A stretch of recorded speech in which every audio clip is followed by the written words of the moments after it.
India versus Pakistan. दोस्तों आप तो समझदार हो, आपको बताने की जरूरत नहीं है कि कौन सा देश सबसे ज्यादा पावरफुल है। पर आज के इस वीडियो में हम पुरानी दुश्मनी से हटके फैक्ट के साथ दोनों ही देशों की पावर को कंपेयर करेंगे। सबको पता है कि पाकिस्तान 1947 में भारत की आजादी के बाद बना था, पर पाकिस्तानी तो उनके स्कूल्स की टेक्स्ट बुक में कुछ अलग ही पढ़ाते हैं। उनके हिसाब से पाकिस्तान 1711 एडी में बना था। अभी इनको क्या कहना, हम सबको पता है कि पाकिस्तान कब बना था। 1947 में आज़ादी के बाद में भारत और पाकिस्तान अलग हुए थे और तब से लेकर आज तक दोनों देशों के बीच में 4 बार वॉर हो चुकी है और चारों बार ऑफिशियली इंडिया की जीत हुई है। पर हमारे प्यारे पड़ोसी देश अपने बच्चों को स्कूल में तो कुछ अलग ही इतिहास पढ़ाते हैं। उनके हिसाब से 1965 की वॉर में इंडिया की बहुत बुरी तरीके से हार हुई थी और इंडिया यूएन के पास जाकर सीज फायर के लिए रोने लगा था और फिर पाकिस्तान को दया आ गई और पाकिस्तान ने इंडिया की टेरिटरीज वापस कर दी। अब हमारे प्यारे पड़ोसी देश को क्या ही कहना, सच्चाई तो हम सबको पता है। पर आज हम दोनों देशों की पावर को कंपेयर करने वाले हैं। तो चलिए दोस्तों वीडियो की शुरुआत करते हैं, जिसका टाइटल है कौन सा देश सबसे ज्यादा पावरफुल है, इंडिया या पाकिस्तान।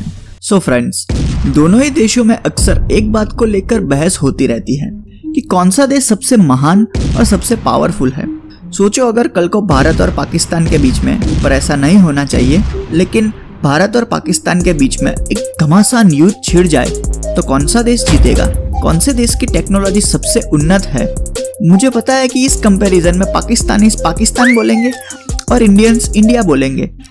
इसीलिए आज के वीडियो में फैक्ट के ऊपर ही हम फैसला करेंगे कि कौन सा देश सबसे पावरफुल है। हम पेश करेंगे ऐसे सबूत जो मिटा देंगे गुरूर का वजूद। गाइस, हम लोग अक्सर ये सोचते हैं कि दोनों ही देश को आजादी तो एक साथ ही मिली थी, तो दोनों देशों की प्रगति और उन्नति में इतना डिफरेंस क्यों है? मेरा मतलब कि आजादी के पहले दोनों देशों ने एकजुट होकर एज अ इंडियन ब्रिटिशरों का सामना किया था और आजादी मिलते ही दोनों देशों में इतना डिफरेंस क्यों? इंडिया की बात करें तो इंडिया का कल्चर इतना डाइवर्स है कि इसकी तुलना आप किसी भी और देश के साथ नहीं कर सकते हो। 1947 में जब पाकिस्तान आजाद हुआ था तब पाकिस्तान एज अ थियोरेटिक नेशन बना था और दूसरी तरफ एज यू नो इंडिया एक डेमोक्रेटिक कंट्री देश था जिसका कॉन्स्टिट्यूशन किसी भी धर्म पे बेस्ड नहीं था और इसी वजह से इंडिया एज अ कंट्री इतना कल्चरली डाइवर्स होने के बाद भी सारे रिलीजियस के लोगों को प्यार से एक्सेप्ट करता है। और जैसे कि आप जानते हो कि इंडिया की नेशनल लैंग्वेज हिंदी है और पाकिस्तान की उर्दू है, पर जब एरिया की बात करें तो इंडिया पाकिस्तान से 5 टाइम्स बड़ा है और इसके बाद दोनों ही देश अपनी अपनी विचारधाराओं के बल पे अपने अपने देश को डेवलपमेंट करने में लग गए। और मेरे हिसाब से तो दोनों ही देश की military one of the best military है और दोनों देश न्यूक्लियर पावर्ड भी हैं। पर इसमें थोड़ा कंफ्यूजन होता है कि दोनों ही देश में सबसे पावरफुल मिलिट्री किसकी है। तो इसका जवाब हम टेक्निकली भी देंगे दोनों की मिलिट्री को कंपेयर करके। बट उससे पहले, जैसा कि मैंने आपको पहले ही बताया कि इंडिया और पाकिस्तान के बीच में 4 वॉर हो चुकी हैं और चारों बार जीत इंडिया की हुई है। Which makes sense, right? कि इंडिया की मिलिट्री पाकिस्तानी मिलिट्री से बेहतर दिखाई देती है, बट वेपन्स और स्पेसिफिकेशन से हटके एक और चीज सबसे ज्यादा इम्पोर्टेंट होती है और वो है पॉलिटिकल कनेक्शन। अब आप एक एग्जांपल ले लो यार, अगर इंडिया में कोई सामान्य आदमी क्राइम करे तो उसे सीधा जेल जाना पड़ता है और वहीं अगर कोई सेलिब्रिटी क्राइम करे तो तुरंत ही बेल मिलके छूट जाता है अगर जेल जाए तो भी। यहाँ पर कैसे कनेक्शन काम में आया? उसी तरह से जो कम पावरफुल नेशन होते हैं उन्हें भी ज्यादा पावरफुल नेशन से दोस्ती फायदेमंद ही रहती है। जैसा कि आपको पता है कि यूएसए आज सबसे पावरफुल नेशन है और यूएसए के साथ दोस्ती सभी नेशन को फायदेमंद ही होती है।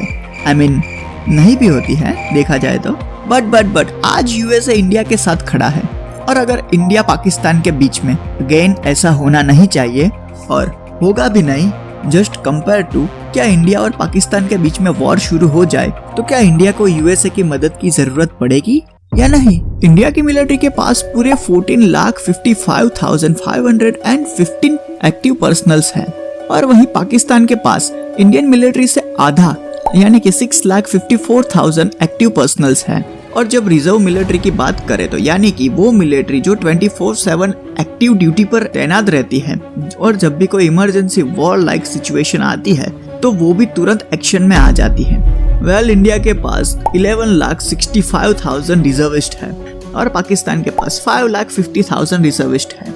अब नंबर में तो क्लियर लगता है कि इंडिया जीत रहा है।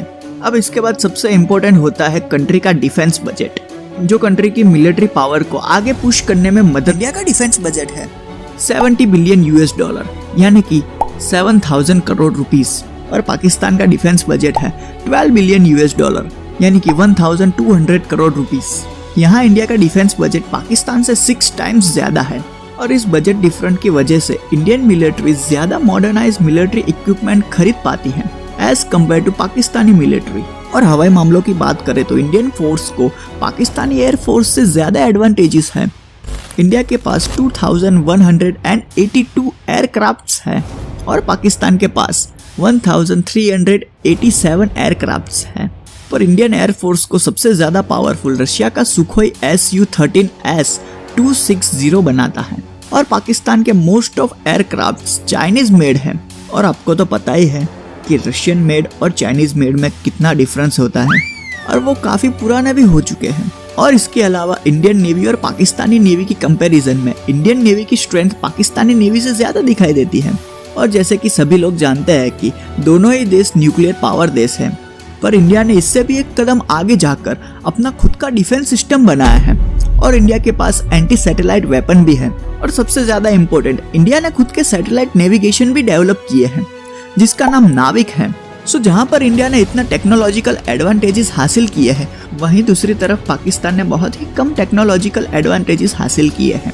सो ऑन पेपर तो हम सबको पता ही है कि इंडिया और पाकिस्तान की लड़ाई में कौन सा देश जीत सकता है। वेल फ्रेंड्स, फैसला मैं अभी आपके ऊपर छोड़ रहा हूँ कि आपको इस कंपैरिजन से क्या लगता है कि कौन सा देश सबसे ज्यादा पावरफुल है।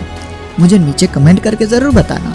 और इस वीडियो से कुछ भी नया सीखने मिला हो तो इस वीडियो को लाइक जरूर करना, और अपने फ्रेंड्स और फैमिली के साथ शेयर करना मत भूलना, और हमारी चैनल लॉजिक ऑफ लॉजिक्स को भी सब्सक्राइब करना मत भूलना।